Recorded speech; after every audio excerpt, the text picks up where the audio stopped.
रामचंद्र जी का यही पक्ष सबसे ज्यादा अपने जीवन में उतारा है।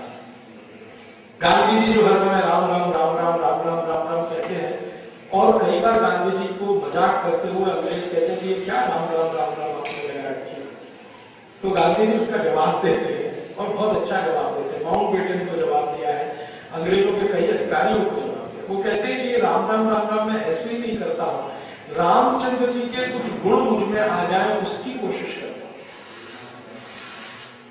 तो एक बार माउंटबेटन उनको पूछ रहा है कि आपने कितने गुण ले लिए रामचंद्र जी से? उन्होंने कहा एक ही ले पाए कि लोगों को उनकी समस्याओं के समाधान के लिए प्रेरित करना, ये राम जी का गुण है, ये एक ही मुझ में आता है। और गांधी जी भी क्या कहते हैं, वो यही कहते हैं लोगों से कि देखो आजादी तुम्हें लानी है, तुम काम करो, तुम खड़े हो, अंग्रेजी की लाठी खाओ, गोली खाओ, गाली खाओ, अपमान करो, तुम खड़े हो जाओ, मैं सत्याग्रह करूंगा लेकिन तुम भी करो। तो राम का ये जो गुण है, शायद मैं मानता हूं ये भारतीयता का सबसे बड़ा गुण है। भारतीयता का यही गुण हमको कृष्ण में भी दिखाई देता है। कभी दोबारा कृष्ण कथा पर बात करूंगा तो विस्तार में, लेकिन संकेत करता हूं आज आपसे, कृष्ण के जीवन की जो सबसे बड़ी बात मुझे समझ में आती है, बहुत अपील करती है, वो ये उन्होंने अपने हाथ से कुछ नहीं किया, दूसरों से कराया। अपने हाथ से तो बस एक ही काम किया, जरासंध का वध किया, और वो भी किसी संकल्प में बंधे होने के कारण किया। शायद वो भी नहीं करते, कोई और संकल्प नहीं होता। कुछ भी अपने हाथ से नहीं किया। अर्जुन से कराया, युधिष्ठिर से कराया, पांडवों से कराया, द्रौपदी से कराया, कौरवों से कराया, जिससे जो बन पड़ा वो करवाया, प्रेरित किया करवाया, प्रेरित किया करवाया। केमिस्ट्री में हम उसको कैटलिस्ट कहते हैं। सारी भूमिका उनकी कैटलिस्ट की है कृष्ण की। ये राम में से आई भाषा है। राम ने ये स्थापित किया है एक गुण कि आप लोगों की समस्याओं का समाधान कर देंगे, जब तक आप हैं तब तक ठीक है, जब आप चलेंगे फिर क्या होगा? तो समस्याएं फिर आने वाली है और ये फिर किसी दूसरे का इंतजार करेंगे, और इतने साल इंतजार के बाद फिर कोई मिलेगा, तब तक ये उसी दुख में पड़े रहेंगे, नरक में पड़े रहेंगे। तो इनको सक्षम बनाना है अपनी समस्याओं के समाधान से। ये कहकर जब वो जाते हैं तो वशिष्ठ कन्विंस हो जाते हैं कि तब तुमको सेना की जरूरत नहीं है, संसाधनों की जरूरत नहीं है, तुमको किसी चीज की जरूरत नहीं है, तुम जाओ।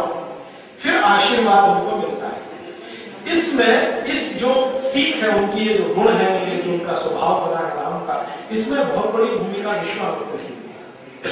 वशिष्ठ की तो भूमिका है ही, क्योंकि वशिष्ठ तो उनके राज्य के गुरु जैसे हैं। विश्वामित्र ने विद्या सिखाई है राम को। ये जो बाण की विद्या है, धनुष चलाने की विद्या है, तो विश्वामित्र की सिखाई गई है। और विश्वामित्र राम को एक बहुत बड़ी सीख देते हैं जो उनके जीवन पर काम आती है। वो ये कहते हैं देखो, शास्त्रों की विद्या जितनी आवश्यक है, शस्त्रों की विद्या भी उतनी ही आवश्यक। तुमने शास्त्रों की विद्या बहुत ले रखी है, वशिष्ठ ने तुमको सब तरह से पढ़ा दिया है। वेदों का अध्ययन तुम कर चुके हो, उपनिषद तुम्हें मालूम है, वेदों का मर्म तुम जानते हो, उपनिषद तुम्हें कंठस्थ है, वगैरह वगैरह, ये सब वो वशिष्ठ से सीख लिया। शस्त्र विद्या तुमको नहीं आती है, क्योंकि वशिष्ठ का उस पर पारंगत नहीं है, एक्सपर्टाइज नहीं है, वो मुझे आती है। वो भी तुमको उतनी ही गंभीरता से सीखनी है जितनी गंभीरता से शास्त्र विद्या सीखी है। क्यों? तो विश्वामित्र उनको समझाते हैं कि ज्ञान को संरक्षण रखने के लिए शक्ति की आवश्यकता होती है, राज्य को संरक्षित और सुरक्षित रखने के लिए भी शक्ति की आवश्यकता होती है। तो वो ये कहते हैं कि शक्ति को नकार नहीं सकते। वो कहते हैं अहिंसक होना ठीक है, लेकिन ताकतवर अहिंसक, कमजोर अहिंसक होना तो कोई मजबूरी की बात है। हिंसा अहिंसा का बहुत लंबा संवाद है राम का और विश्वामित्र का। तो राम कहते हैं हम तो अहिंसा वाले हैं, हमको क्या जरूरत है बाण की, धनुष की, गदा की और ये। तो वो कहते हैं कि अहिंसा का पालन तो कोई ताकतवर ही करता है, कोई महावीर ही करता है, साधारण लोग अहिंसा पालन नहीं कर सकते। तब राम जी को ये समझ में आता है, तब वो तैयार होते हैं शस्त्र विद्या को, और फिर शस्त्र विद्या में उतने ही पारंगत होते हैं जितने वो शास्त्र विद्या में। और विश्वामित्र उनको जब चलते हुए कहते हैं, जब वो उनके आश्रम से जा रहे हैं, तो वो कहते हैं कि तुमको अपने जीवन के पूर्वार्ध में शस्त्र विद्या की ही आवश्यकता होगी, और तुम्हारे जीवन का जो उत्तरार्ध है उसमें शास्त्र विद्या की आवश्यकता होगी, इसलिए तुम्हें अभी आवश्यक है शस्त्र विद्या। शास्त्र विद्या का शायद उत्तरार्ध में शायद विश्वामित्र कोई त्रिकालदर्शी होंगे, जिनको उनका आगे का जीवन दिखाई दे रहा है कि कैसा होने जा रहा है, रावण से युद्ध होने वाला है, राक्षसों से युद्ध होने वाले, तो वो कह रहे हैं शस्त्र विद्या पहले आवश्यक है। तो शस्त्र विद्या में पारंगत होते और वन गमन के लिए जाते हैं। तो वशिष्ठ कहते हैं कि अभी मुझे तुम्हारी चिंता नहीं है, क्योंकि जब तुम्हारे मन में इतनी स्पष्टता है तो अब तुमको सेना की जरूरत नहीं है, चाकरों की जरूरत नहीं है, नौकरों की जरूरत नहीं है, संसाधनों की जरूरत नहीं है। तुम जहां जाओगे वहीं ये सब आ जाएंगे।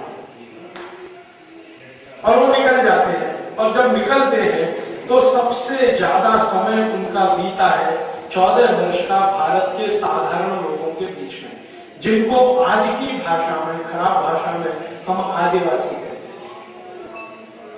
और सरकार की तो गाली की भाषा में शेड्यूल्ड ट्राइब्स कहते हैं या शेड्यूल कास्ट है। सरकार तो सीधी गाली ही देती है, शेड्यूल कास्ट और शेड्यूल ट्राइब्स ये सब गालियां हैं। राम की भाषा में ये कहीं भी नहीं, पूरे रामचरितमानस में, पूरे कंबन रामायण में, वाल्मीकि रामायण में मैंने ऐसा कोई शब्द नहीं देखा आदिवासी। शब्द है वनवासी, क्योंकि वनों के बीच में रहते हैं। कि आदिवासी कहां से आ गया हमारे देश में? आदिवासी शब्द के लिए मैं बहुत कोशिश करता रहा जानने की कब से प्रयोग हो रहा है हमारे देश में। राम के जमाने में नहीं है, कृष्ण के जमाने में भी नहीं है। पता चला कि यह शब्द लगभग 200 साल पुराना है, अंग्रेजों ने इसका इस्तेमाल करना शुरू किया। और अगर हम सही मायने में देखें तो हम सभी आदिवासी हैं, जंगल में रहते हो, आदिवासी वाले निरंतर रहने वाले लोग एक ही स्थान पर, वो सभी आदिवासी हैं। तो हम तो सभी आदिवासी हैं, लेकिन हमारा क्लासिफिकेशन हो गया schedule tribe, schedule caste, backward class, upper backward class, lower class, पता नहीं कितने तरह के स्ट्रेटिफिकेशन, ये सब अंग्रेजों। राम जी जा रहे हैं उन लोगों के बीच में जो वन में रहते हैं, बंदराओं में रहते हैं, और उनको वो वनवासी कह के संबोधित करते हैं। और ये इज्जत का शब्द है, छोटा शब्द नहीं। इसकी एक बार लक्ष्मण के साथ उनकी वार्ता है इस विषय पर, वनवासी शब्द। लक्ष्मण को यह शब्द पसंद नहीं आता। राम कहते हैं ये सब हमारे भाई बांधव हैं, वनवासी हैं, बस इतना ही अंतर है, हम पहलों में रहते हैं, ये वनों में रहते हैं। तो लक्ष्मण कहते हैं कि ये तो कुछ कम अकल वाले दिखाई देते हैं, कम पढ़े लिखे हैं, कम बुद्धि वाले हैं, कम ऐसा ऐसा वो बोल रहे। राम थोड़ा सुनते हैं, फिर थोड़े नाराज होते हैं, कहते हैं अभी तुम सुनो ये क्या है। तभी वो वर्णन करते हैं कि ये वन क्या है। बहुत लंबा वर्णन और बहुत ही अच्छा है। मैं मानता हूं कि भारत के सब छोटे बच्चों को वो पढ़ना चाहिए। वन क्या है उसकी डेफिनेशन वो दे रहे हैं, और वनों में ये जो तरह तरह के पेड़ हैं, पौधे हैं, इनकी परिभाषाएं दे रहे हैं। पेड़ पौधों पर बैठने वाली जो चिड़िया हैं, पक्षी हैं, उनकी परिभाषाएं दे रहे हैं। फिर इसमें छोटे छोटे जो कीट हैं, पतंगे हैं, उनकी परिभाषाएं दे रहे हैं। और वो लक्ष्मण को समझा रहे हैं कि ये सब है, इसलिए तुम हो, तुमसे ये नहीं। अभी एनवायरमेंटल प्रोटेक्शन की इससे बड़ी कोई डेफिनेशन दुनिया में नहीं हो सकती। ये जो सारी दुनिया में आज समस्या पैदा हुई है ना, पर्यावरण संरक्षण, पर्यावरण, मैं मानता हूं श्री राम जी से ज्यादा पर्यावरण को समझने वाला कोई नहीं। जब वो बात करते हैं कि देखो ये छोटे छोटे जो जीव हैं, कीट हैं, पतंगे हैं, उनकी संख्या बताते हैं, लक्ष्मण को गिनाते हैं और 84 लाख गिनाते। अब हमने कई बार सुना है कि 84 लाख योनियां होती हैं। वो योनियां क्या है? वो तरह तरह के जीव जंतुओं की जातियां प्रजातियां। तो ये कहते हैं कि इनमें से हर एक का महत्व है। आधा घंटे का रामचंद्र जी का व्याख्यान है लक्ष्मण को चींटियों पर, आधा घंटे का। आधा घंटे को चींटियों के गुण बताए। देखो चींटी क्या होती है, कैसी होती है, क्या करती है। वहां पढ़कर मुझे पता चला, जो बाद में मैंने कंफर्म किया तो सच है, वो ये कहते हैं कि ये अद्भुत जीव है जो कभी सोती नहीं। तो वास्तव में चींटी सोती नहीं। ये अद्भुत जीव है जो अपने लिए कुछ करती नहीं है, जो भी करती है परिवार के लिए करती है, अपने लिए वो भी सही है। और ये अद्भुत जीव है जो सबसे ज्यादा संयमी है, क्योंकि जब बहुत क्राइसिस होती है तभी घर से बाहर आती है कुछ लेके जाने के लिए, नहीं तो आती ही नहीं। बचपन में मुझे याद आता है जब बहुत सारी चीटियां घर में निकलती थी और मेरी माता जी कहती थी जा आटा डाल के आओ, तो जैसे ही आटा डाला तो वो गायब हो जाती, मैंने उनकी जरूरत पूरी हुई तो चली जाती। और राम समझा रहे हैं कि प्रकृति में इनका बैलेंस क्या है, और अद्भुत बैलेंस है। फिर लगभग 40-45 मिनट का उनका इससे आगे का एक व्याख्यान है लक्ष्मण के लिए, वो है सफेद चींटी, व्हाइट एंड जिसको आजकल हम लोग उसे दीमक में दीमक पर 45 मिनट बोला है। थीसिस की जा सकती है, पीएचडी की जा सकती है। राम ने जो बोला है लक्ष्मण को, कम्बल राम है, दीमक की क्या उपयोग है हमारे लिए? तो दीमक की एक ही ये है मन में कल्पना कि वो हमारी लकड़ी काट जाती है, हमारा नुकसान कर जाती है, हम उसको मारने की जुगाड़ में हमेशा जुगाड़ में लगे रहते हैं। कभी कोई पेस्टिसाइड खरीद के लाते हैं, कभी कोई मिट्टी का तेल डाल के जलाते हैं, किसी न किसी तरह से मारते हैं। रामचंद्र जी लक्ष्मण को समझा रहे हैं कि अगर ये नहीं है तो तुम्हारा अस्तित्व नहीं। फिर उनसे भी छोटे जो माइक्रो ऑर्गेनिज्म है उनका समझाते हैं, और बहुत लंबा संवाद है, वो कभी फिर बाद में बात करूंगा। पूरी एनवायरमेंटल साइंस उसमें है, लेकिन राम को ये समझ है, और ये बड़ी समझ है। ये समझ जो है ना, भारत में इतिहास का अगर हम किस्सा निकालना शुरू करें तो 2-4 लोगों को ही ये समझ भारत में है। एक तो रामचंद्र जी को हो गई है, दूसरी महावीर को है ये समझ। जो जैन धर्म की आखिरी तीर्थंकर माने जाते हैं ना, 24वें तीर्थंकर भगवान महावीर, उनको ये समझ है, उतनी ही है जितनी राम को है। वो शायद ऐसा रहा होगा कि 14 साल इन्होंने भी तपस्या की है, 14 साल उन्होंने भी तपस्या की, शायद ये तपस्या में से ज्ञान आता होगा, हो सकता है। तो ये वो समझ है। तब वो बताते हैं कि देखो ये जो बनवासी है ये इन सबके साथ रहते हैं, चींटी के साथ रहते हैं, दीमक के साथ रहते हैं, मक्खी के साथ रहते हैं, मच्छर के साथ रहते हैं। और राम बताते हैं कि देखो इनमें से एक भी जीव ऐसा नहीं है जो अनुपयोगी हो और हम उसको मार सके, एक भी इसमें से ऐसा। और तब वो सिखा रहे हैं लक्ष्मण को कि हमारे भारत की जो अहिंसा है वो इसमें से निकली, क्योंकि एक भी जीव जब बिना काम का नहीं है तो तुम मार कैसे सकते हो? तो अहिंसा पे जाना ही पड़ेगा तुमको, और तुम्हारा क्रोध थोड़ा कम करना पड़ेगा।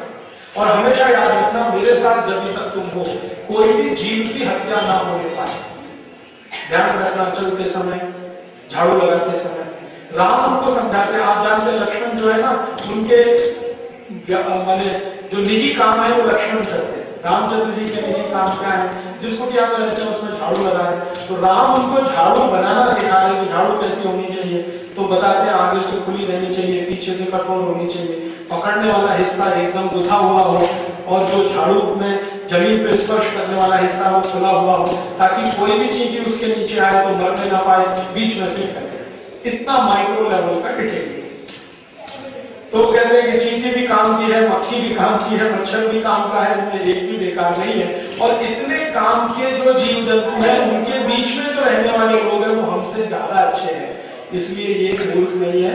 ये अलग बात है कि इनके शरीर पर कपड़े तुमसे कुछ कम है, तो वो इन्होंने समझकर छोड़े हुए हैं, इसलिए नहीं है कि इनके पास नहीं, छोड़े हुए, जरूरत नहीं है इसलिए छोड़े। फिर बहुत सारे दूसरे गुण बताते हैं और जातियों के हिसाब से बताते हैं। जैसे भील एक जाति है, भील जाति के लोगों की क्या विशेषताएं हैं, हजारों साल से किस तरह की विशेषताएं हैं। फिर कोल एक जाति है, कोल जाति की विशेषताएं बताते हैं। गोंड एक जाति है, जिसके राज्य को गोंड वाला राज्य बोलते हैं, तो गोंड जाति की विशेषताएं बता रहे हैं। ऐसी अलग अलग जातियां जो वनवासियों के बीच में है उनका विस्तार से वर्णन को करते हैं, और सबके गुण, कर्म और स्वभाव समझा है। देखो इन जातियों में ये गुण है, ये इनका कर्म है, ये इनका स्वभाव है, ये इनमें गुण है, ये इनका कर्म है, ये इनका स्वभाव है, ये इनका गुण है, ये कर्म है, ये स्वभाव। और वो कहते हैं कि अगर तुम इनके गुण कर्म स्वभाव को समझ पाओ, फर्क पाओ, तो हमारे साथ इनकी दोस्ती बहुत अच्छी बनेगी और वो बराबर के स्तर की होगी। और अगर तुम इनके गुण कर्म स्वभाव को नहीं समझोगे तो हमारे इनके बीच का जो संबंध होगा वो राजा और प्रजा का होगा, मालिक और गुलाम का होगा, वो हमारे लिए अभिष्ट नहीं।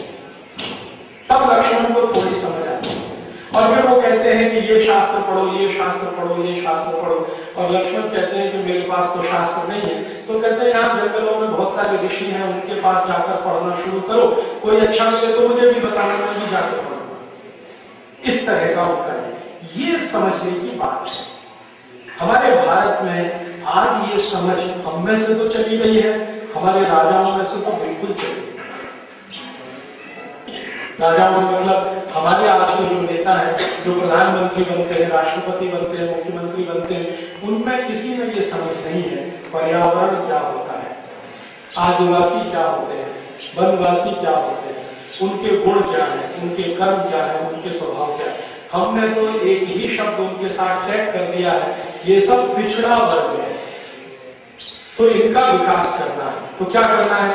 अपने जैसा मूर्ख बनाना है।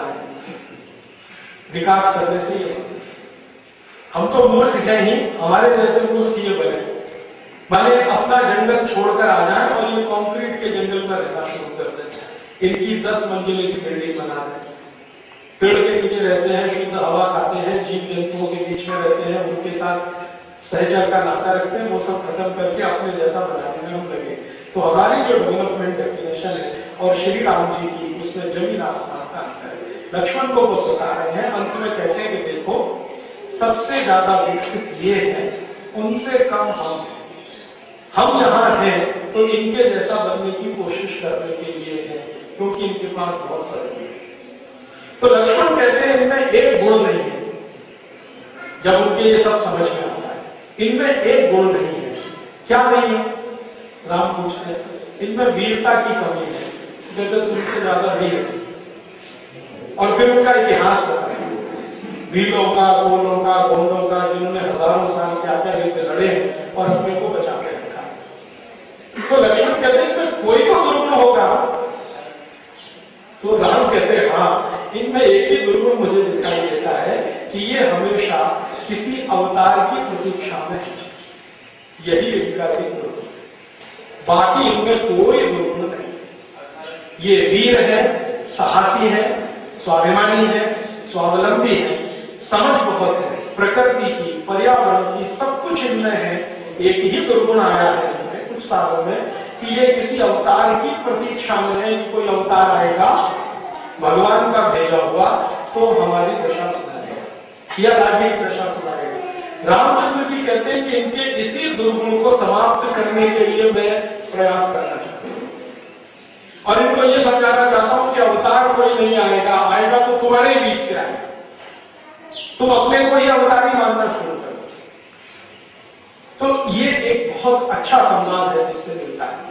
फिर आगे बढ़े इस कहानी में, तो जहां भी रामचंद्र जी को किसी दुष्ट को संहार करना है या यज्ञ कर्म में बाधा पैदा करने वाले को संहार करना या अधर्मी को संहार करना, तो कभी भी अयोध्या से सेना नहीं बुलाई होगी, कितने भी बड़े संघर्ष हो। रावण के साथ संघर्ष तो उनका अंतिम संघर्ष है। रावण के पहले छोटे छोटे सैकड़ों संघर्ष उनके हुए हैं, दुष्ट लोगों से, पापियों से, अत्याचारियों से, अधर्मियों से। कभी भी अयोध्या की सेना नहीं बुलाई। तो लड़ा कैसे? उन्हीं लोगों की मदद से जिनके लिए लड़ना। अच्छा, उनको लड़ने के लिए तैयार करना है। तो रामचंद्र जी का जो समय है वन में रहने का, वो किस तरह का है? सुबह 4 बजे उठना, 3:45 बजे ब्रह्म मुहूर्त में उठना, उसके बाद अपना जो इष्ट देव को पूजा आदि करना, थोड़ा योग प्राणायाम जो करना, 45-50 मिनट 1 घंटे का समय खत्म करके फिर निकल जाते हैं अपने इन लोगों के बीच में, उनको शस्त्र विद्या सिखाने के लिए।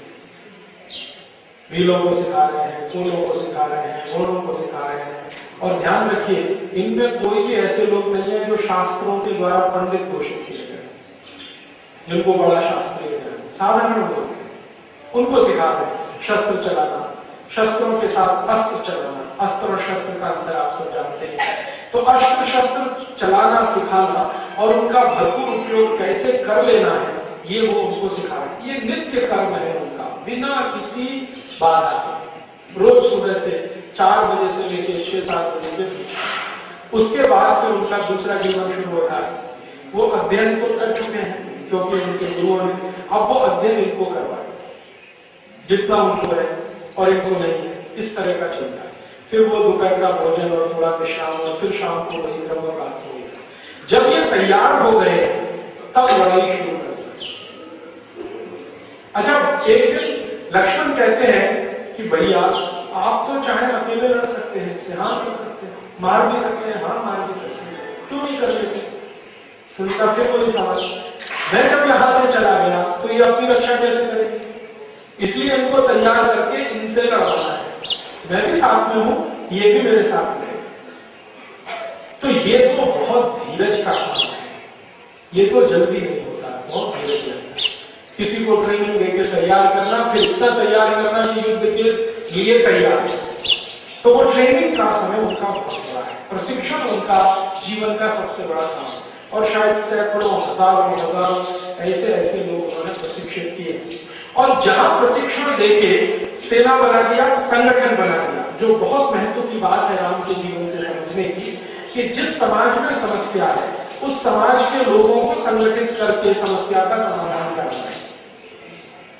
तो समाज की समस्या समाधान करने के लिए संगठन बना दिया, शस्त्र आ गए, अस्त्र आ गए, ताकतवर हो गए, स्वाभिमानी स्वावलंबी हो गए, छोड़ दिया, कहा अब तुम चलाओ मैं चलता। मैंने इसमें तो समझने की बात है वो ये कि राम चाहे तो वहां राजा बन के रहे और वो तैयार है उनको स्वागत करने, लेकिन सब कुछ करके उन्हीं के बीच में से किसी को राजा बना के उनको सब कुछ सौंप के फिर चल दिए, झोली बेटा उठा के किसी आगे। ये तो उनके जीवन में, उनके स्वभाव में दिखाई देता है कि लंका जीतने के बाद खुद राजा नहीं बनते, विभीषण को राजा बना के चले आते हैं। ये उनके जीवन में शुरू से है। रावण का राज्य जीतने के बाद ये आया है ऐसा नहीं है, शुरू से उनके जीवन में ये चल रहा है। जहां भी छोटे छोटे राज्य हैं, जहां भी उन्होंने कोई बड़ी जीत हासिल की है, वहां उस स्थानीय व्यक्ति को राजा बनाया, सौंप दिया, आगे चले गए, फिर किसी को राजा बनाया, सौंप दिया, फिर आगे चले गए, फिर राजा बनाया, फिर सौंप दिया, फिर आगे। दशरथ में ये गुण नहीं है, दशरथ में ये गुण नहीं। दशरथ में क्या गुण है? जिस राज्य को जीत लिया हमेशा के लिए उसको अपने राज्य में मिला के रखना है, और इसको दशरथ चक्रवर्तित्व होने के लिए आवश्यक मानते हैं। राम उससे मतभेद। राम कहते हैं कि चक्रवर्ती वो है जो राज्य बनाए और सौंप के निकल जाए। और ये समझ बहुत देर में भारत के एक राजा को आई है, अशोक, जो बौद्ध धर्म का फिर सबसे बड़ा बताओ लगने बना है। वो राम के बोलने से ही समझ आई। अब भारतीयता का शायद ये एक दूसरा बड़ा गुण बन गया है, राम ने स्थापित किया है, वही हमारे यहाँ भारतीयता हो गई है, ऐसा मुझे अभी समझ में आने लगा।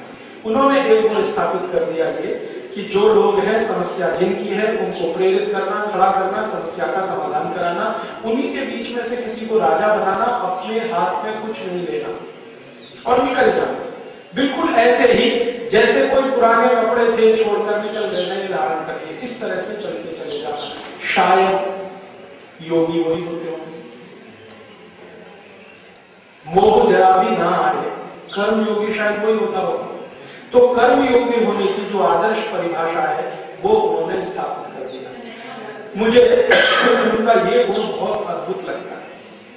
शायद कृष्ण में यही गुण राम से आया, जो अपने हाथ से कुछ नहीं करते हैं और राज्य स्थापित करके दूसरों को देते हैं। और फिर कृष्ण भी ये कहते हैं अपने जीवन के अंतिम दिनों में कि भारतीयता यही है, भारतीयता यही है जब हम कुछ भी हासिल करें, जरूरत पड़ने पर दूसरों को सौंप दें और निकल जाए बिना किसी मोह के। भारतीयता यही है।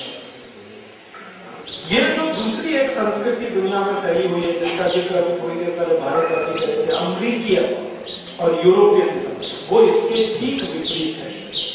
दूसरों को जीत लेना, हासिल कर लेना, फिर अपने बीच में गुलाम बना के सैकड़ों साल रखना, वो अमेरिकी है। ये भारत।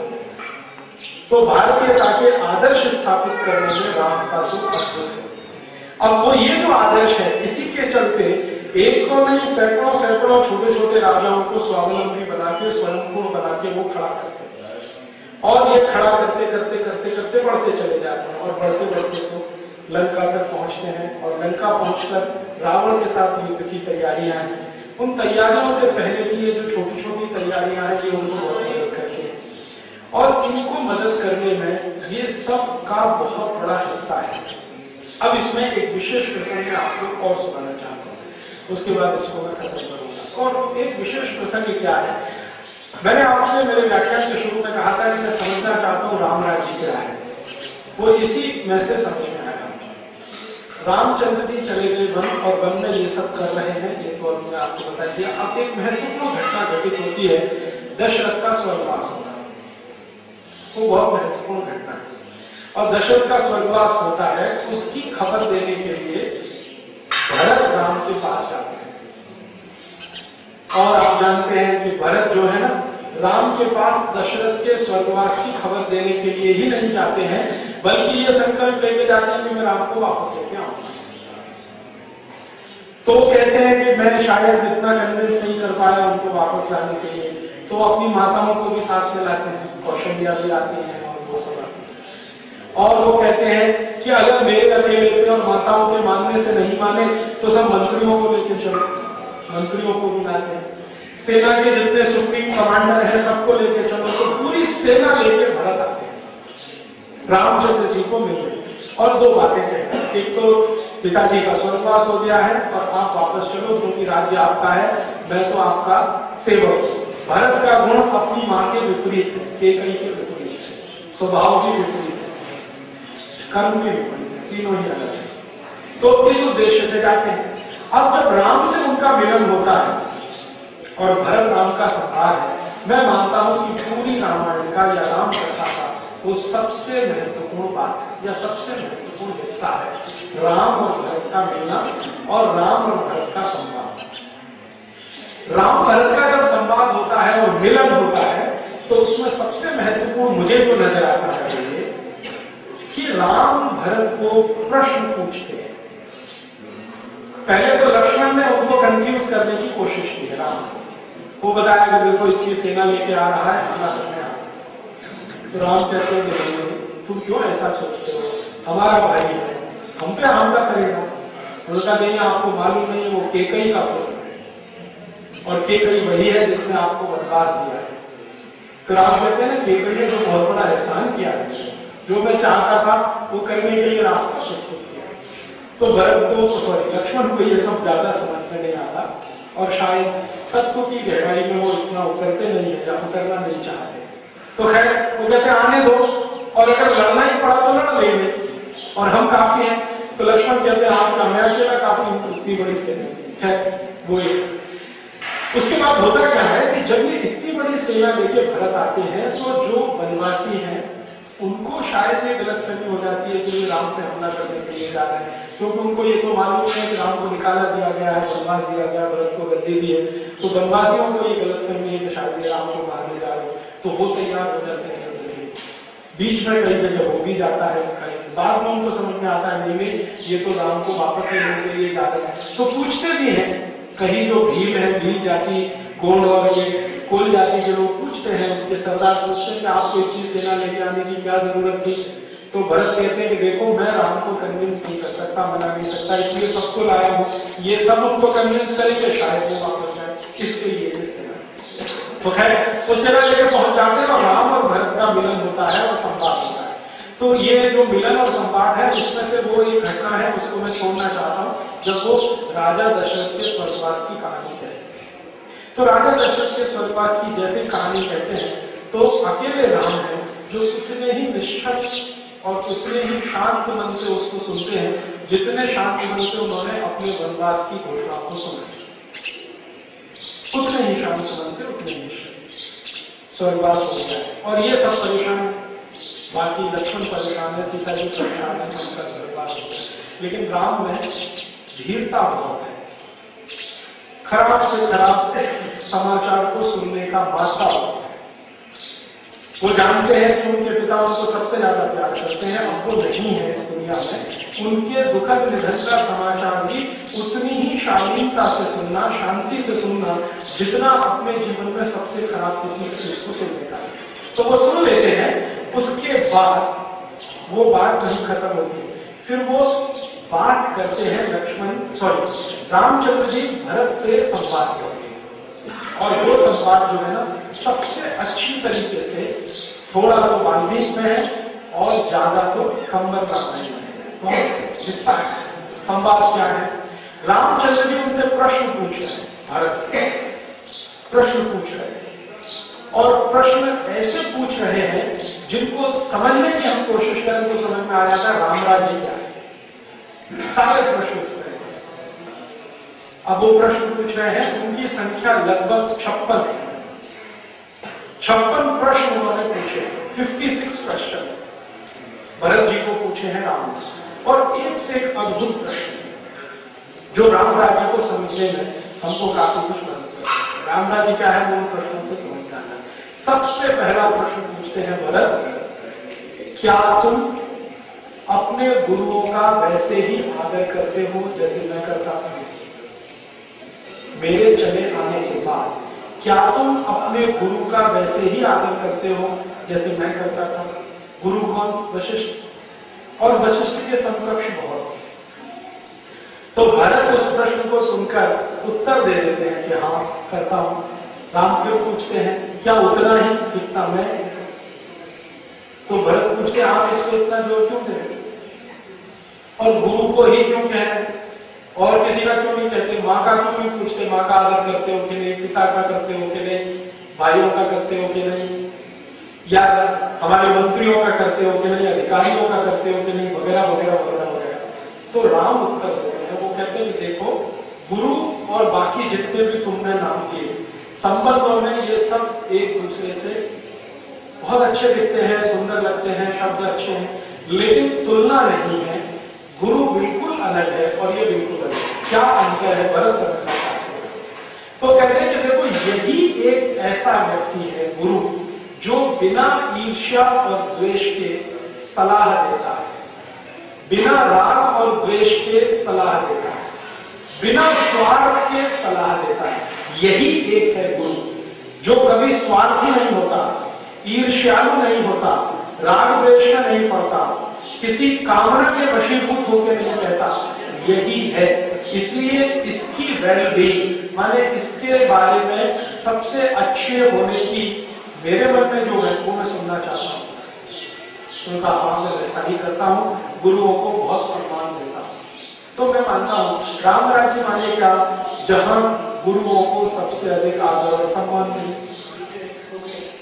क्योंकि वो हमारे प्रति ना कोई राग, ना कोई द्वेष, ना कोई इच्छा, ना कोई अपेक्षा, बिना इसके हमको सलाह दे रहा है, ऐसा करो, ऐसा मत करो, ऐसा करो, ऐसा मत करो, ऐसा। तो वो कहते हैं हाँ ऐसा होता है। तो राम थोड़े संतुष्ट होते हैं, हाँ ठीक है, इसका माने राज्य तुम्हारा कुछ ठीक दिशा में।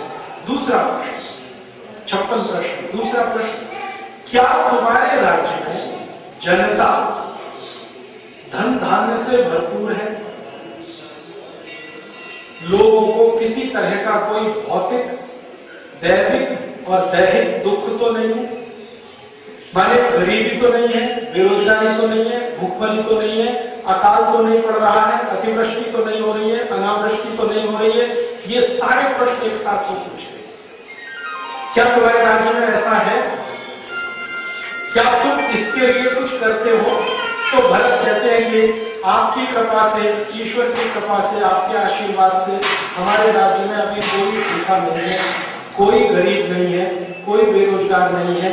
जितनी आवश्यकता पानी की है उतनी बारिश होती है, और बारिश का पानी हम संजो कर रखते हैं। वाटर मैनेजमेंट जो आज की भाषा में कहें, हमको अगर 12 साल भी अकाल पड़ जाए तो हमने पानी की व्यवस्था करके रखी हुई है, भूगर्भ जल की भी व्यवस्था है, और एक तरह का सरफेस वाटर और एक ग्राउंड वाटर, दोनों की व्यवस्था हमने करके रखी हुई है। विस्तार से बताते हैं। राम थोड़े और ज्यादा आश्वस्त होते हैं, हाँ तुम्हारा कार्य। तीसरा प्रश्न करते हैं कि क्या तुम्हारे सारे मंत्री और अधिकारी नॉन करप्ट हैं? अभ्रष्ट हैं, भ्रष्टाचारी नहीं है, तुम ये कह सकते हो? तो थोड़ी देर वो सोचते हैं, फिर कहते हैं हाँ, हमारे सभी मंत्री और अधिकारी कुछ भी भ्रष्टाचार में लिप्त नहीं है। फिर वो पूछते हैं कि भ्रष्टाचार कितने तरह के होते हैं? राम को पूछते, तो वो 16 तरह के भ्रष्टाचार के नाम, 16 तरह के भ्रष्टाचार, 1 2 3 4 5 6 7 8 9 10। दुर्भाग्य से हमारे भारत में इस समय तो 16 के 16 हैं। राम पूछ रहे हैं तुम्हारे मंत्री, तुम्हारे अधिकारी इस तरह के भ्रष्टाचार से मुक्त हैं? तो दशरथ कहते हैं हाँ मुक्त हैं। तो थोड़े और आश्वस्त होते हैं। चौथा प्रश्न पूछते हैं, क्या तुम्हारा रेवेन्यू कलेक्शन, आप ध्यान देना इस बात, रेवेन्यू कलेक्शन माने टैक्स कलेक्शन, क्या तुम्हारा कर संग्रह खर्चे से ज्यादा है? माने रेवेन्यू कलेक्शन सरप्लस है, डेफिसिट तो नहीं है? तो भरत कहते हैं हाँ, रेवेन्यू कलेक्शन सरप्लस है। तो भरत पूछते हैं आप ये क्यों पूछ रहे हैं रेवेन्यू कलेक्शन? वो कहते हैं कि अगर तुम्हारा कर संग्रह कर खर्चे से ज्यादा है, जिसको रेवेन्यू एक्सपेंडिचर कहते हैं, अगर रेवेन्यू इनकम रेवेन्यू एक्सपेंडिचर से ज्यादा है तभी राज्य को समृद्धशाली बना सकते हो। अगर तुम्हारा रेवेन्यू एक्सपेंडिचर रेवेन्यू कलेक्शन से ज्यादा हो गया, माने कलेक्शन कम है, खर्चा ज्यादा है, तब तो राज्य को कर्ज में डालोगे तुम, और तुमको कर्ज लेके राज्य चलाना पड़ेगा, और कर्ज चलाकर तो कोई राज्य सुखी नहीं होता है। तो मैं इसलिए पूछ रहा हूं कि हमें कर्ज लेने की आवश्यकता तो नहीं पड़ती, तुम्हारे राज्य में कर्ज तो नहीं लिया जाता। तो भरत कहते हैं अभी तक तो नहीं लिया जाता, तो ध्यान रखना आगे न लिया जाए। इसका अर्थ क्या है? राम राज्य में रेवेन्यू कलेक्शन एक्सपेंडिचर से हमेशा ज्यादा होगा, माने राम राज्य में कर्ज नहीं लिया जाएगा। भारत में आज की परिस्थिति में 18 लाख करोड़ रुपए का कर्ज लिया जा चुका है आजादी से पिछले 60 साल में, और 30 राज्य हैं, 30 राज्यों में ले लिया है। एक भी इस देश में ग्राम पंचायत ऐसी नहीं है जो कर्जदार ना हो, एक भी नगर पालिका ऐसी नहीं है जो कर्जदार ना हो, एक भी केंद्र सरकार ऐसी नहीं है जो कर्जदार ना हो। राम ये महत्वपूर्ण बात पूछ रहे हैं भरत से कि क्या तुम्हारा रेवेन्यू कलेक्शन एक्सपेंडिचर से ज्यादा है, अर्थात कर्ज का जरूरत तो नहीं पड़ती है? तो भरत कह रहे हैं कि हाँ बिल्कुल जरूरत है। चौथी महत्वपूर्ण बात पूछते हैं, क्या तुम्हारे राज्य की सेना सब तुम्हारे आदेश का पालन करती है? सेना के अधिकारी तुम्हारे साथ आदेश को मानने के लिए प्रेरित होते हैं? तुम्हारे व्यक्तित्व ने तुम्हारी सेना के सेनाधिकारियों को प्रेरित किया हुआ है? तो भरत कहते हैं हाँ, कि मेरे सभी सेनाधिकारी मेरे से प्रेरित हैं और मैं जैसा कहता हूं वैसा करने के लिए तैयार है। तो राम कहते हैं हाँ ठीक है, तुम्हारा राज्य सही दिशा में है। आगे एक और प्रश्न पूछते हैं, क्या तुमने अपने राज्य में न्याय की स्थापना की है? न्याय की स्थापना से मतलब भरत पूछ रहे तो कह रहे हैं कि दुष्टों को दंड और सज्जनों को प्रोत्साहन तुम्हारे राज्य में मिलता है? तो भरत कहते हैं हाँ, आपकी ही नीति पे मैं चलता हूँ, जितने भी दुष्ट हैं उनको मैं दंड देता हूँ और सज्जनों को स्थापित करता हूँ। न्याय तो यही है, राम कहते हैं न्याय तो यही है, दुष्टों को दंड मिले, सज्जनों को प्रोत्साहन मिले। लेकिन राम फिर उसमें एक सब्सिडियरी क्वेश्चन कर रहे हैं कि क्या तुम्हारे राज्य में दुष्टों को खुलेआम दंड दिया जाता है या नहीं? लेकिन मानवीयता से, तो लेकिन और दंड तो खुलेआम मिलना चाहिए लेकिन मानवीयता से। ऐसा करते हो जैसे चोर है, उसने चोरी किया, उसको दंड लोगों के सामने मिलता है। कोई ठग है, ठगी किया, उसका दंड लोगों के सामने होता है। कोई बलात्कारी है, उसने बलात्कार किया, लोगों के सामने उसको दंड दिया जाता है, लेकिन मानवीयता से। ऐसा तुम करते हो? तो भरत कहते हैं हाँ करता हूं। अर्थात राम राज्य में दुष्टों को दंड लोगों के सामने होना। क्यों होना? ताकि दूसरे लोग दुष्टता करने से बचें। ये राम राज्य की नीति है। अभी जो होता है, दंड किसी जेल की कोठरी में होता है, कोई देख भी नहीं सकता। ये अंग्रेजों की व्यवस्था। राम की व्यवस्था में दुष्टों को दंड खुले में होना चाहिए, लेकिन मानवीयता माने उसके मनुष्य होने का ध्यान रखते हुए उसको दंड दो, लेकिन खुले आम सरे आम। हम बहुत बुराई करें अरब देशों की, लेकिन अरब देशों में ये राम राज्य की नीति है, वहां दुष्टों को दंड खुले आम मिलता है। कोई भी अरब देश में जाइए, बहरीन, कुवैत, ओमान, संयुक्त अरब अमीरात, वहां अगर किसी ने चोरी की है तो भरे चौराहे पर हाथ काटते हैं। बलात्कार किया है तो भरे चौराहे पर पत्थर मार के हत्या करते हैं। अगर चोरी की है, बलात्कार किया, कोई बड़ा गुनाह किया है, भीड़ भरे लोगों के सामने ये वो करते हैं। राम राज्य का पालन शायद कुछ अंशों में वो करते हैं, हम तो नहीं करते। हमारे यहाँ तो होता है, मुकदमा भी बंद कमरों में चलता है, दंड भी बंद कमरों में दिया जाता है। काल कोठरी का दंड ये अंग्रेजी नीति है, राम नीति नहीं है, राम राज्य की नीति। अगला और एक इंटरेस्टिंग प्रश्न वो करते हैं कि तुम सुबह जल्दी उठते हो, ब्रह्म मुहूर्त में उठते हो। आप कहेंगे ये तो पूछने लायक प्रश्न है, लेकिन राम पूछ रहे हैं भरत से। तुम सुबह जल्दी उठते हो, ब्रह्म मुहूर्त में उठते हो? हाँ, उठता हूं। फिर लोगों से मिलने जाते हो? हाँ, जाता हूं। तब तुम राजा होने के लायक हो। आप उसके पहले नहीं कहा कि तुम राजा होने के लायक। जब भरत ने यह आश्वासन दे दिया कि मैं सुबह ब्रह्म मुहूर्त में उठता हूं और रोज अपनी प्रजा के बीच में वैसे ही मिलने जाता हूं जैसे आप मिलते थे, तो हाँ ठीक है, अभी तुम राजा होने के लायक। रात्रि शयन जल्दी करते हो? तो हाँ, जल्दी करता हूं, तो अभी सुबह जल्दी उठ पाओगे। रात में 12 बजे तक जगोगे तो सुबह उठने का सवाल ही नहीं। तो रात्रि शयन और सुबह उठना ये भी प्रश्न पूछ लिया। तो फिर आगे वो पूछते हैं कि तुम्हारे मंत्रिमंडल के जो मंत्री हैं उनके साथ तुम कोई भी चर्चा करो, योजना बनाओ, तो उसका क्रियान्वयन कितनी देर में होता है? प्लानिंग हो गया, 5 ईयर प्लानिंग कर लिया, 10 ईयर प्लानिंग कर लिया, 20 ईयर प्लानिंग कर लिया, इंप्लीमेंटेशन कब स्टार्ट होता है? वो ये कह रहे हैं कि योजना बनाना तो ठीक है, उसका पालन कब से शुरू होता है? अगर तत्काल शुरू होता है तो तुम राजा होने लायक हो, नहीं होता है तो तुम्हारे गुण को सुधारो, दुर्गुण है। माने आपने योजना बनाई कोई भी विकास की, वो योजना बनने के तुरंत बाद अगर उसका पालन शुरू होता है तब तो वो राम राज्य है, नहीं होता है तो नहीं है राम राज्य। भारत में आज क्या होता है, योजनाएं 50 साल पहले बन चुकी है, पालन उनका आज तक नहीं होता है, फाइलों में बंद है, डस्टबिन में पड़ी हुई है, तो राम राज्य नहीं है। फिर आगे पूछते हैं कि जब तुम्हारे मंत्रिमंडल की बैठक होती है, उस मंत्रिमंडल की बैठक में कोई मंत्री ऐसे तो नहीं है जो तुम्हें गुमराह करते और तुमने उनको मंत्री बना के रखा हो? तो भरत कहते हैं हाँ, ऐसा तो कोई मंत्री नहीं है।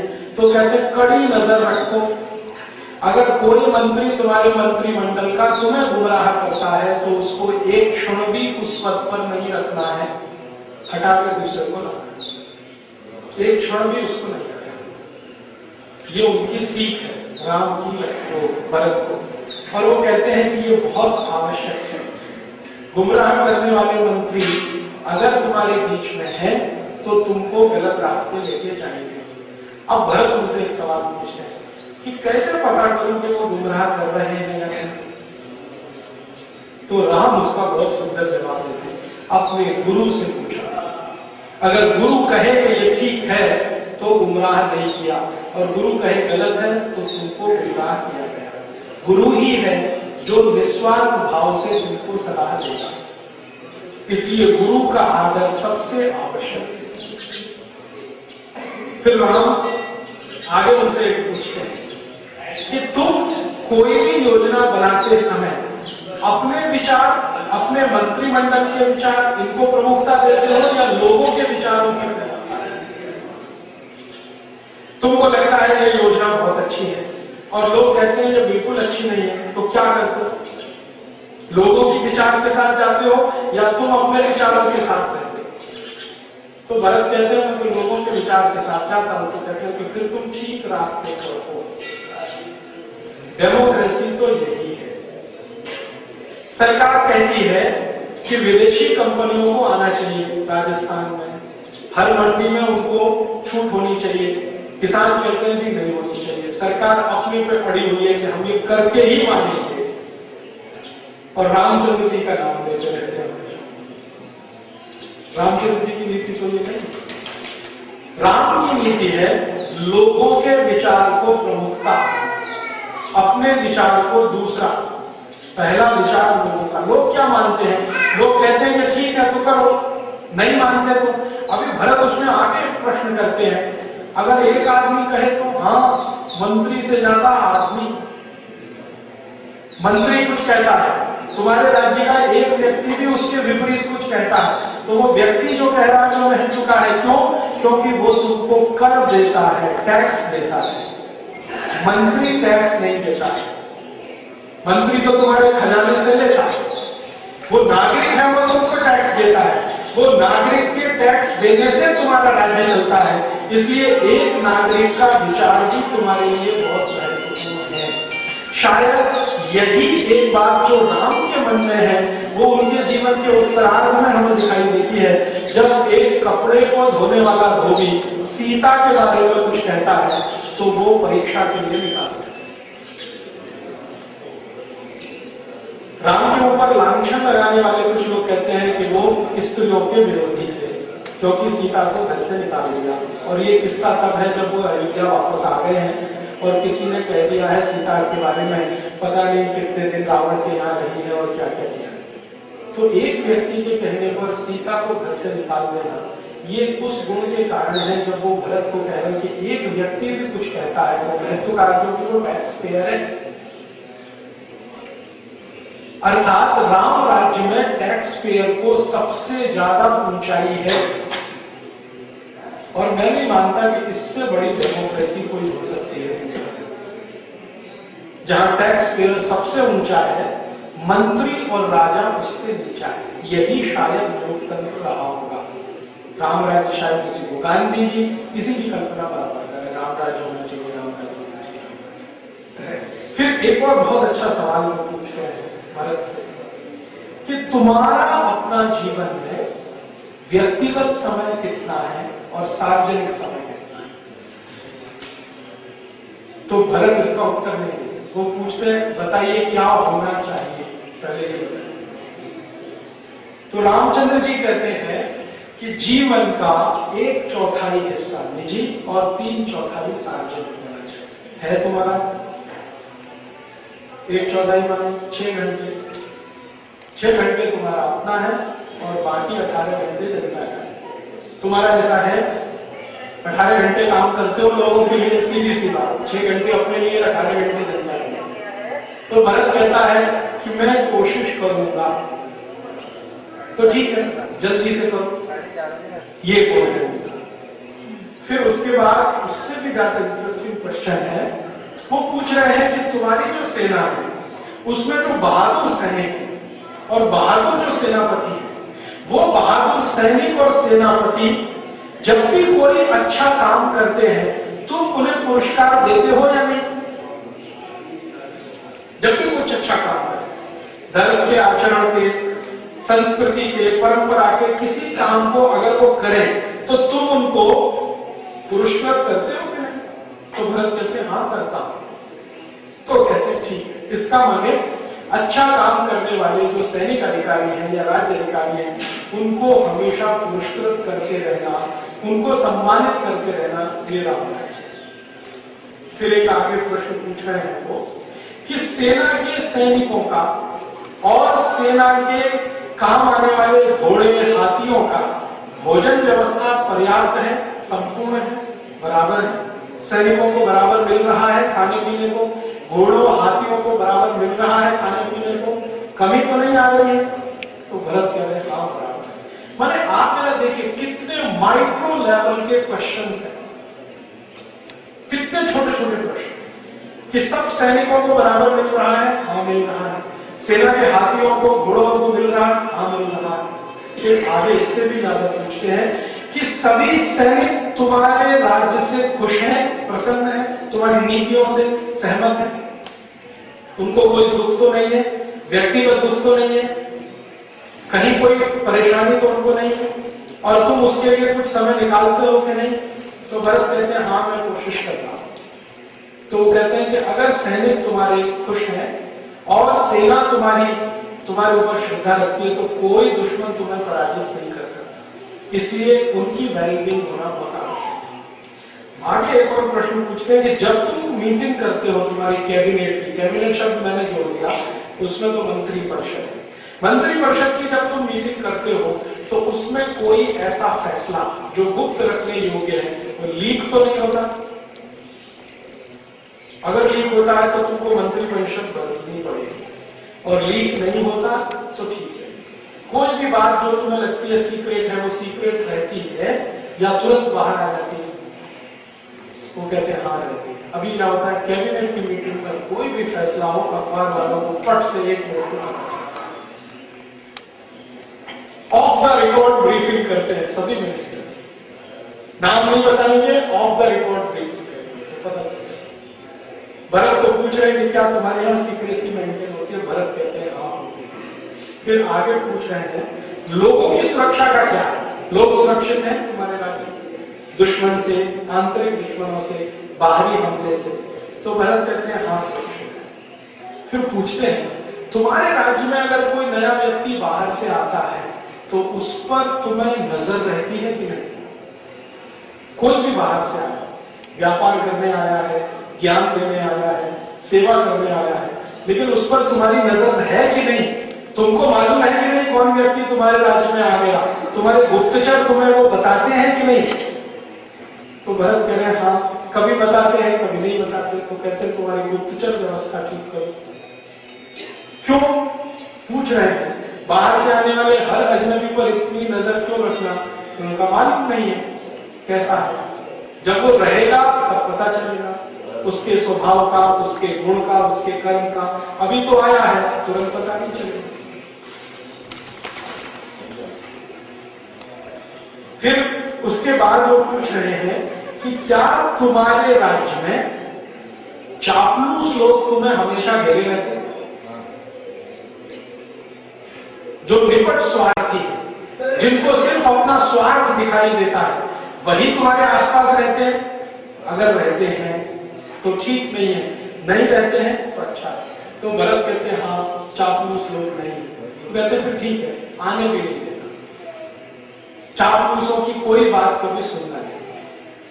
फिर वो कहते हैं कि क्या तुम्हारे राज्य में ऐसे ब्राह्मणों की संख्या तो नहीं बढ़ गई है जो सिर्फ पैसे के लिए करते हैं? पैसे के लिए ही सब करते हैं, पैसे के लिए राम की कथा कहना, पैसे के लिए कृष्ण की कथा कहना, 50 लाख में राम कथा कहना, 75 लाख में कृष्ण की कथा कहना। ऐसे लोग तो नहीं बढ़ गए? अगर बढ़ गए हैं तो अंकुश लगाओ। आज के समय में मैं आपको चाहूं तो नाम गिना सकता हूं जो राम कथा कहने का 25 lakh, 50 lakh, 75 lakh, 1 crore air conditioner car, air conditioner घर, एयर कंडीशनर होगा, इसके बिना राम की कथा नहीं करते। और रामचंद्र जी के वनवास का इतना दारुण दृश्य प्रस्तुत करते हैं कि आप रो दें, और वो एयर कंडीशन हॉल में बैठ कर। राम खुद कह रहे हैं कि क्या तुम्हारे राज्य में ऐसे ब्राह्मणों की संख्या तो नहीं बढ़ गई है जो सब कुछ पैसे के लिए करते हैं? अगर बढ़ गई है तो तुरंत उस पर काबू करना, नहीं तो राज्य रसातल में जाएगा। फिर एक और प्रश्न पूछ रहे हैं कि तुम्हारे राज्य के जो गुप्तचर जो तुम्हें सूचनाएं लाते हैं बाहर से, उनमें कोई विदेशी तो नहीं है? तो भरत पूछते हैं विदेशी होने का मतलब जिसका जन्म तुम्हारे राज्य के बाहर हुआ हो, ऐसा कोई गुप्तचर तो नहीं है? धोखा हो सकता है, हम तो बाहर के जन्म लिए लोगों को प्रधानमंत्री बनाने को तैयार हैं, और डेमोक्रेसी के नाम पर रामचंद्र जी कह रहे हैं कि बाहर के राज्य में जन्म लिया हुआ व्यक्ति दूत बनने के लायक भी नहीं है। प्रधानमंत्री बनना तो बहुत दूर की बात है, राष्ट्रपति होना तो उससे भी आगे की बात है। वो तो दूत बनने के लायक नहीं है जो तुमको संदेश लाके दे, क्योंकि उसकी निष्ठा कभी भी बदलेगी तो धोखा होगा। इसलिए तुम्हारे अपने जो दूतों की व्यवस्था है उसमें कोई विदेशी मूल का तो नहीं, सीधा सा प्रश्न है। तो भरत कहते हैं नहीं है। तो राम कहते हैं मुझे शक है कि है जो तुम्हारे राज्य से पैदा नहीं हुए। तो भरत कहते हैं मैं समझ गया आप किन की तरफ इशारा कर रहे हैं। तो बात यह है कि भरत के राज्य में कुछ ऐसे लोग हैं जो केकई के राज्य से आए थे, हाँ, और भरत ने उनको मुख्य स्थान दे रखा है, मंत्रिमंडल में दे रखा है। केकई का कोई भतीजा है, युद्धाधिपति उसका नाम है, उसको ले रखा है मंत्रिमंडल। तो इशारा राम का उधर है कि दूसरे राज्य का है, जन्म तो मान लिया, तुम्हारे यहाँ मंत्री बन के बैठा है, कब निष्ठा बदलेगी मालूम नहीं। तो भरत समझ जाते, कहते हैं मैं अभी जाते ही व्यवस्था ठीक करता हूं। मैंने राम का इंस्ट्रक्शन बिल्कुल क्लियर है कि दूसरे राज्य में पैदा हुआ व्यक्ति तुम्हारा अतिथि बनकर रहे तो ठीक है, तुम्हारे मंत्रिमंडल में नहीं आना चाहिए, तुम्हारे दूत के रूप में नहीं आना चाहिए, मैसेंजर के रूप में नहीं आना चाहिए। अब हमारे यहाँ क्या है, डेमोक्रेसी के नाम पर सब धन धान पसेरी, सब दान जो है ना पसेरी, कोई भी आ जाए, विदेशी राष्ट्रपति हो जाए, प्रधानमंत्री हो जाए, और हम इसको लिबरलाइजेशन मानते हैं। राम से ज्यादा लिबरल कौन हुआ दुनिया में? वो खुद कहते हैं कि ये हो नहीं सकता, अगर है तो तुरंत चेंज करो, लक्ष्मण चेंज करो, भरत कहते हैं कि मैं बदलता हूं। फिर उसके बाद एक और महत्व की बात कहते हैं राम, जो आज के समय में बिल्कुल लागू होती है, हम उसको समझना चाहें तो इससे समझते हैं। वो ये कहते हैं कि तुम्हारे राज्य में मुद्रास्फीति तो नहीं, इन्फ्लेशन जिसको हम कहें तो महंगाई तो नहीं, महंगाई तो नहीं बढ़ रही, अगर बढ़ रही है तो काबू में करो, और नहीं बढ़ रही है तो ठीक है। तो भरत पूछते हैं, ये बहुत डिटेल में है कमल राम, भरत पूछते हैं कि अगर मुद्रास्फीति बढ़े तो क्या करो? तो कहते हैं कि उत्पादन की व्यवस्था सुधारो, क्योंकि उत्पादन कम होता है तो मुद्रास्फीति बढ़ती है, करेंसी का चलन ज्यादा होगा, प्रोडक्टिविटी कम होगी तो मुद्रास्फीति बढ़ेगी, तो चीजें तुम्हारे हाथ से निकल जाएंगी। इसलिए उसको कंट्रोल करके रखना है। मुद्रास्फीति तो नहीं बढ़ रही है, अगर बढ़ रही है तो कंट्रोल करो, माने महंगाई तो नहीं बढ़ रही है, बढ़ रही है तो काबू में रखो। माने महंगाई बहुत बड़ा अभिशाप है राम राज्य के लिए, राम राज्य में महंगाई नहीं होनी चाहिए। फिर वो कहते हैं कि तुम्हारे जो अधीनस्थ हैं, छोटे या बड़े, सबको पगार तनख्वाह समय से मिलती है। ऐसा तो नहीं है कि 1 तारीख का दिन निश्चित है और 20 तारीख को तनख्वाह मिलेगा, 2 महीने बाद मिलेगा, 3 महीने बाद मिलेगा। सबकी पगार समय से मिलती है। अगर मिलती है तो विद्रोह नहीं होगा, नहीं मिलती तो व्यवस्था में विद्रोह होगा, राज्य चलाना मुश्किल हो जाएगा। फिर रामचंद्र जी पूछते हैं कि तुम अतिथियों का स्वागत करते हो अपने राज्य में, अतिथि देवो भव की हमारी जो रघुकुल की परंपरा है उसका निर्वहन करते हो? तो भरत कहते हैं हाँ करते। फिर वो पूछते हैं कि तुम्हारे राज्य के जो बुजुर्ग हैं, बूढ़े और बच्चे, उनके प्रति तुम्हारा रवैया कैसा है? जवान है वो तो छोड़ो, जो बुजुर्ग हैं और जो बच्चे हैं उनके प्रति तुम्हारा व्यवहार कैसा है? उनको अतिरिक्त स्नेह की, प्रेम की, करुणा की जरूरत है, क्या मिलता है? तो भरत कहते हैं हाँ मिलता है, ऐसा ही मिलता है जैसे तुम पिताजी को देते थे। एक और प्रश्न करते हैं, दशरथ को जिस तरह से तुम स्नेह करते थे, प्रेम देते थे, ऐसा राज्य के सभी बुजुर्गों को प्रेम और स्नेह मिलता है राज्य की तरफ से? अगर मिलता है तो राज्य ठीक है, नहीं मिलता है तो ठीक करो। माने वहां दृष्टि है राम की, कि जो बुजुर्ग हैं और बच्चे हैं